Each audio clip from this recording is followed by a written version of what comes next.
ஒருவேளை திரு அண்ணாமலை அவர்கள் அரசியல் கட்சி தொடங்குறாரு அப்படின்னு சொல்லி நம்ம வச்சுப்போம்.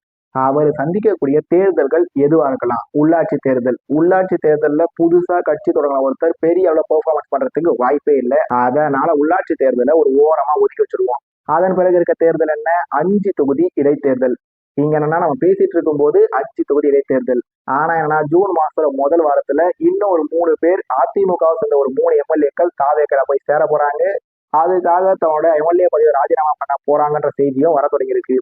அதனால திரு அண்ணாமலை அவர்கள் ஒருவேளை கட்சி தொடங்கினா, திரு அண்ணாமலை அவர்கள் கட்சி தொடங்கின பிறகு 5 தொகுதிக்கு இடைத்தேர்தல் வருமா, இல்ல 8 தொகுதிக்கு இடைத்தேர்தல் வருமா, எத்தனை தொகுதி இடைத்தேர்தல் வரும்னு சொல்லி யாராலுமே சொல்ல முடியாது.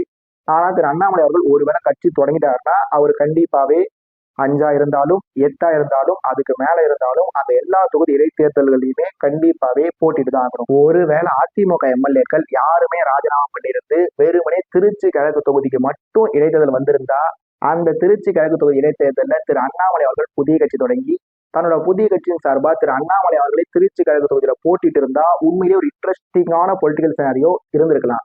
ஆனா இப்ப 5 தொகுதி இடைத்தேர்தல் 8 தொகுதி இடைத்தேர்தல் சொல்லி எண்ணற்ற தொகுதிகள் இடைத்தேர்தல் வரதுனால திரு அண்ணாமலை அவர்கள் புதிய கட்சி தொடங்கினாலுமே கூட அவரால் ஒரு தொகுதியில, அதாவது அவர் போட்டியிட ஒரு தொகுதியில மட்டும் போக்கஸ் பண்ண முடியாது. அவர் முதல்ல இடைத்தேர்தல போட்டியிடுவாரே தெரியாதுன்னு சொல்லி பல விஷயங்கள் இருக்கிறதுனால இடைத்தேர்தல் அது இடைத்தேர்தலா இருக்கிறதுனால இடைத்தேர்தல்களை கண்டிப்பா ஆளுங்கட்சி தான் சிறப்பா செயல்படுவாங்க. ஆளுங்கட்சி தான் கண்டிப்பா ஜெயிக்க போறாங்கன்னு சொல்லி இருக்கிறதுனால இடைத்தேர்தல்களை ஒரு ஓரமா ஒதுக்கி வச்சுட்டோம்னா அடுத்து வரப்போறது 2029 நாடாளுமன்ற தேர்தல்.